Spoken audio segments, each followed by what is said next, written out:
Quero saber de você, meu caro André Kfouri, que maratona, né, do Palmeiras. Pegou o Flamengo, aí tem a LDU, jogo fundamental com o Cruzeiro para ter a volta. Como é que você imagina esse duelo com o Cruzeiro nessa sua curiosidade da escalação? Pois é, dá para abandonar uma rodada do Campeonato Brasileiro em nome de ter mais força para buscar um jogo épico e uma eventual classificação na Libertadores?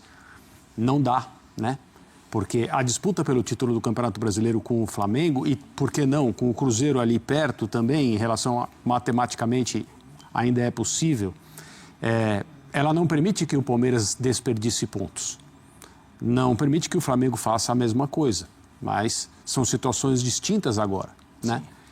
O Palmeiras teve uma viagem mais desgastante, um jogo na altitude, uma derrota contundente, e tem a possibilidade, é claro que tem e precisa acreditar nela, de transformar tudo isso numa classificação heróica no jogo de volta. Mas a gente pode estar há mais ou menos uma semana, se o Palmeiras não conseguir dar a volta na LDU e, entre aspas, poupar muita gente ou dispensar o jogo com o Cruzeiro, a gente pode estar há mais ou menos uma semana de uma situação em que o Palmeiras não terá mais a Libertadores e ficou para trás no Campeonato Brasileiro. É um dilema muito grande. A minha impressão é que a comissão técnica do Palmeiras vai fazer o que diz o manual, digamos assim. Vai olhar muito bem do ponto de vista físico, fisiológico, médico, quem tem condições de esticar a corda um pouco nesse jogo com o Cruzeiro. A gente não pode esquecer que seria mais um jogo em sequência dos titulares, porque os titulares já jogaram no Rio de Janeiro no fim de semana. Sim. Então nós estaríamos falando de aqueles que atuarem em 4 partidas, são, assim, num curto espaço de tempo, 4 jogos da máxima intensidade, da máxima exigência. Mas a minha impressão é que a comissão técnica do Palmeiras vai olhar, vai tentar descobrir quem são esses jogadores. É claro que aqueles que estiverem mais desgastados serão poupados e eu suspeito que não serão poucos jogadores poupados contra o Cruzeiro, num meio a meio para tentar se manter nessa posição na classificação do Brasileirão e não perder força para a volta contra a LDU na semana que vem. Zupac, eu quero te ouvir também, mas antes a gente vai colocar uma tela que mostra o Palmeiras muito bem no Brasileiro, sem dúvida, mas com enormes dificuldades nos enfrentamentos da ponta, né? Ele não tem um bom retrospecto contra times do G6. São 8 jogos até aqui, apenas uma vitória, 2 empates, 5 derrotas, 20,8% é o aproveitamento, gols marcados 5, gols sofridos 10, é o 7º pior desempenho, empatado com o Ceará. Quero te ouvir um pouquinho sobre o valor desse jogo, que a gente sabe que é tamanho, mas nessa avaliação que o Abel vai ter que fazer sobre a condição de cada atleta que tem. Pois a derrota como ela aconteceu para a LDU, ela muda completamente a ideia que a comissão técnica tinha para esse jogo, né? Porque administrar esse jogo do Cruzeiro era parte do processo, né? Para você ter os 2 jogos da LDU de maneira forte, mas a maneira que o Palmeiras perdeu para a LDU, a derrota para o Flamengo no final de semana e o risco dos 2 campeonatos, como bem disse o André, tornam o jogo do Cruzeiro muito menos administrável. Mas, ao mesmo tempo, você tem que administrar. Então, é de fato uma encruzilhada nesse sentido. Não vejo como o Abel repetir a escalação, por mais importante que seja, por mais valioso que seja o Campeonato Brasileiro, por maior que seja o risco de você enfrentar o 3º colocado, tendo o Flamengo na sua cola, empatado no número de pontos, só atrás no número de vitórias. Mesmo entendendo o peso desse jogo, não tem como o Abel repetir a escalação. Ele não vai repetir a escalação, ele vai ter que mesclar. Para mim, isso é um ponto claro. E aí a questão é o quanto o elenco do Palmeiras vai segurar o enfrentamento contra o Cruzeiro, um time da competitividade do Cruzeiro, que já viveu o seu melhor momento no campeonato, é verdade. O segundo turno do Cruzeiro é um pouco menos consistente do que o primeiro turno, mas é um jogo muito difícil. É um Palmeiras que vem pressionado, não só pelo Brasileiro, mas também pela Libertadores. A gente, nos últimos meses, né, a gente tem tratado o Palmeiras de maneira muito justa como um time em viés de alta indiscutível. Esse time vem de 2 derrotas consecutivas, as 2 que ele não poderia ter. Então eu estou curioso para ver o reflexo disso no jogo de domingo. E em relação a estatísticas, a gente mostrou uma tela com equipes que conseguiram, né, dar a volta em em derrotas semelhantes à do Palmeiras contra a LDU, tem um número que é, para quem leva com mais importância esse tipo de coisa, o futebol muitas vezes não respeita essas sequências, mas o momento atual do Palmeiras é assim. Dirigido pelo Abel, o Palmeiras jamais virou um confronto na Libertadores e na Copa do Brasil. As viradas só aconteceram em jogos de mata-mata no Campeonato Estadual.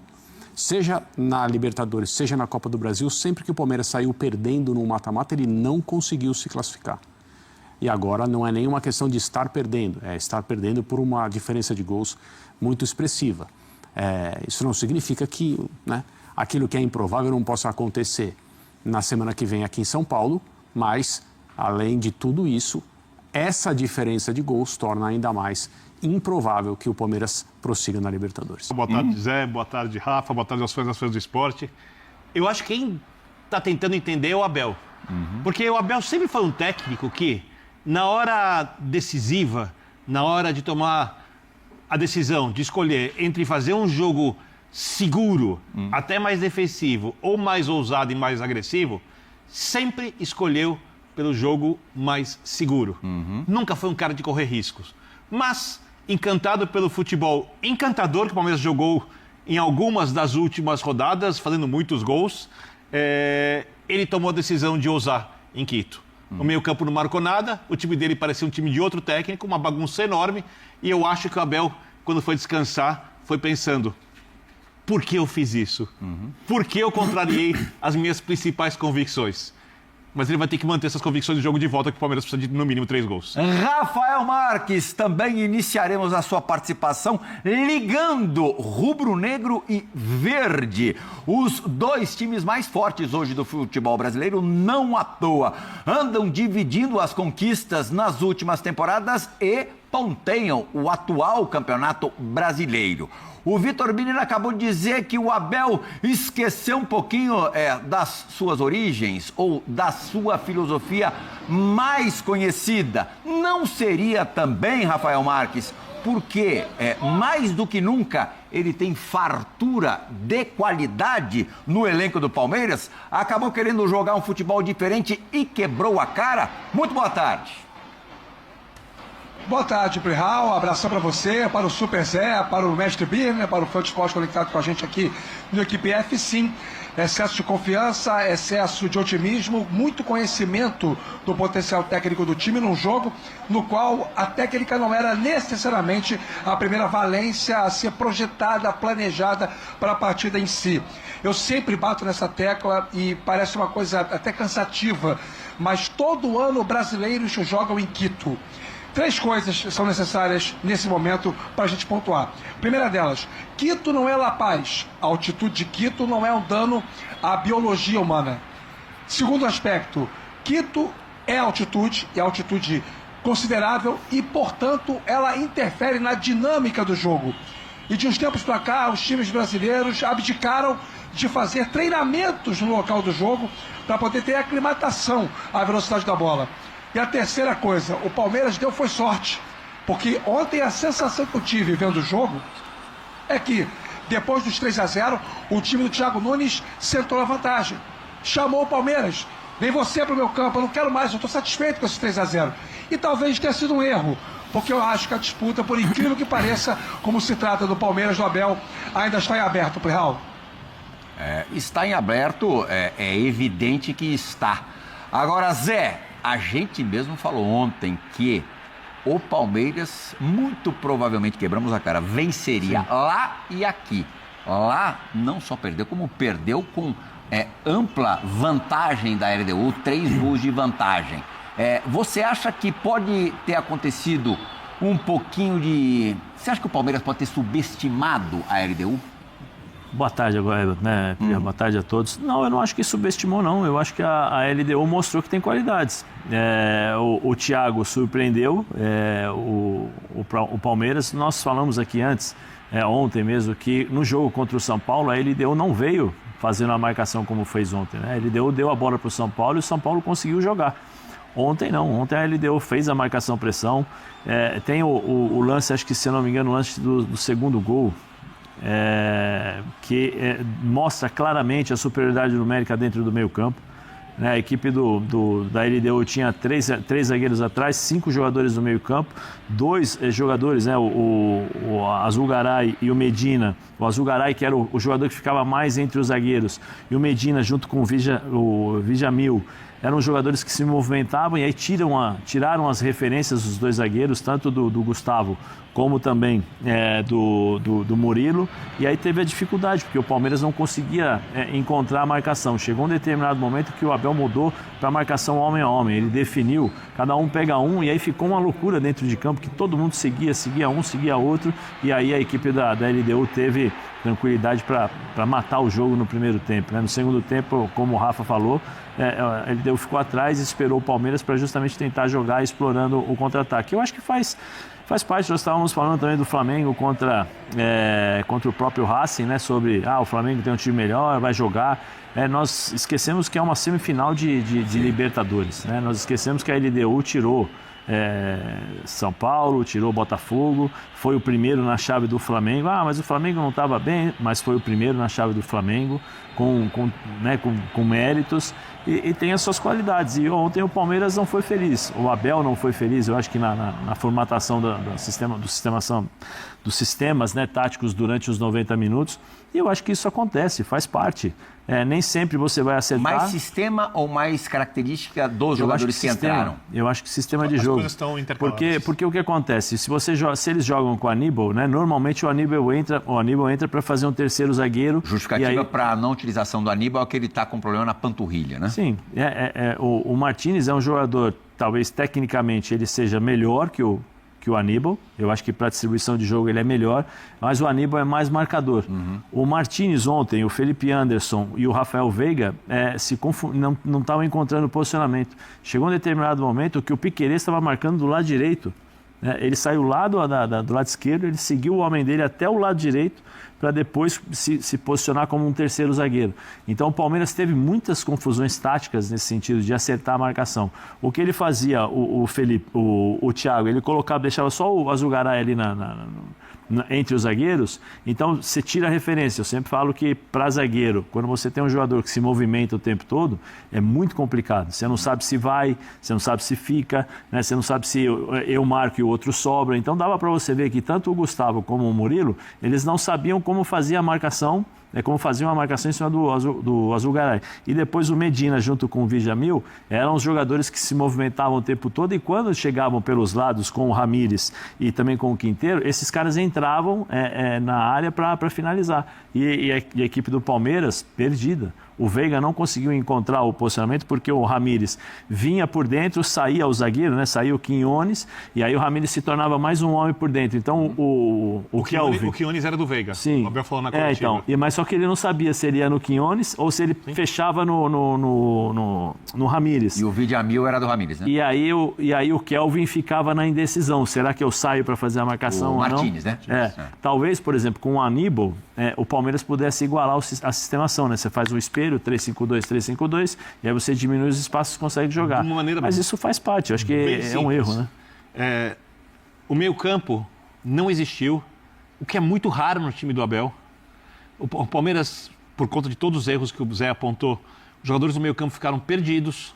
O meio-campo não protegia os lados do campo, principalmente o lado direito, o lado do Veiga. Estourou tudo no Kelvin, que fez uma partida ruim. Mas se o Giai tivesse entrado, não ia resolver. Ia estourar tudo em cima do Giai, e muitas vezes 2 contra 1. É muito raro a gente... O Kelvin sentiu o jogo. Sentiu o jogo. É muito raro a gente ver um time chegar na linha de fundo contra o Palmeiras e não ficar cruzando, rolando bola para trás, para a entrada da área, para os jogadores finalizarem, ou para dentro da área, com os jogadores da LDU chegando de frente, porque o meio-campo não conseguiu marcar ninguém, não conseguiu roubar a bola. E aí é o pior, quando você tem a dupla muito inspirada, Flaco Lopes e Vitor Roque, o Palmeiras com eles passou a jogar muito por dentro. Antes do Palmeiras do Abel era um Palmeiras muito mais defensivo, bola no Estevão pelo lado, e já foi assim com outros jogadores pelo lado, ou o time fechado do contra-ataque, passou a ser um time agressivo com muita associação por dentro. Então, por isso, tem lógica você ter o Felipe Anderson, ter o Veiga, ter o Andrés como segundo, todos vão associar. Mas se você não rouba a bola, e não leva a bola à frente, não consegue sair jogando e não tem a bola no campo de ataque, você mata os seus atacantes, você tira o que eles têm de principal. Ou seja, a ideia do Abel de fazer isso e roubar a bola no setor do campo em que ele pudesse pegar a LDU aberta, não funcionou. É óbvio que quando você perde um jogo desses, você tem diversos responsáveis. Mas ontem, o grande responsável foi Abel Ferreira. Abel Ferreira é o grande responsável pelo Palmeiras ter sido campeão na Libertadores pela primeira vez com ele. É o grande responsável pelo Palmeiras ter sido campeão quando ganhou do Atlético Mineiro. É o grande responsável pela montagem de vários times do Palmeiras. É o grande responsável pelo erro de escalação contra o Boca Juniors quando o Palmeiras foi eliminado, porque depois ele muda o time do Brasileiro e fica claro que o time tinha que ter sido outro. Foi o jogo que o Ender se apresentou, né? Isso, contra o Boca, ou seja, ele é um técnico de muitos acertos, de alguns erros. Eu acho que de todos os erros que ele fez, quando a gente pensa de ideia de jogo, de pensar em algo e algo acontecer ou não acontecer na partida, ele nunca errou como ontem. E eu tenho certeza que ele está pensando nisso, eu tenho certeza que a noite deve ter sido pesada para ele. Mas eu também tenho certeza que ele acredita que pode virar. E eu acho, obviamente, que não é uma missão simples, mas se não fosse o Palmeiras, ou o Flamengo nesse caso, eu diria, acabou.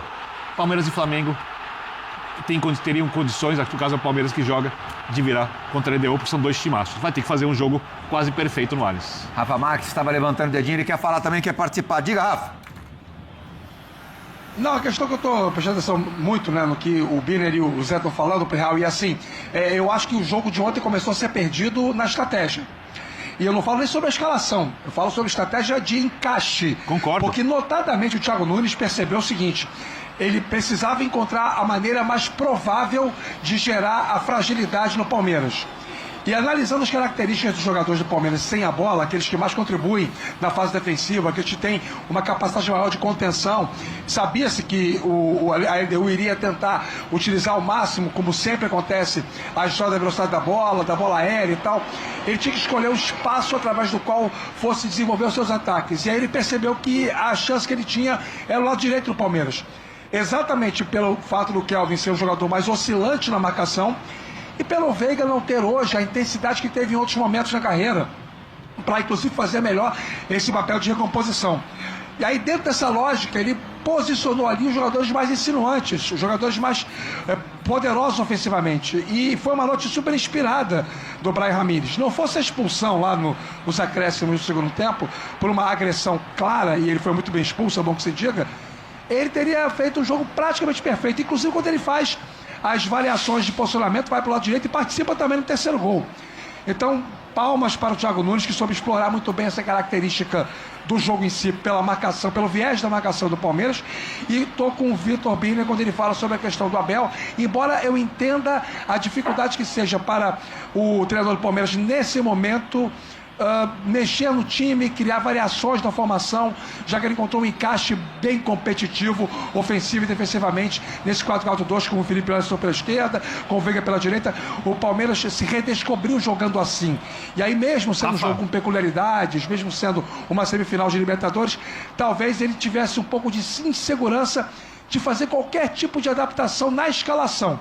Agora, na estratégia, o Palmeiras não esperava, viu, Birner, Prihal e Zé? O Palmeiras não esperava a LDU fazendo a marcação alta e com 5 finalizações antes dos 13 minutos. Isso assustou o Palmeiras. Para mim, ficou claríssimo no jogo de ontem.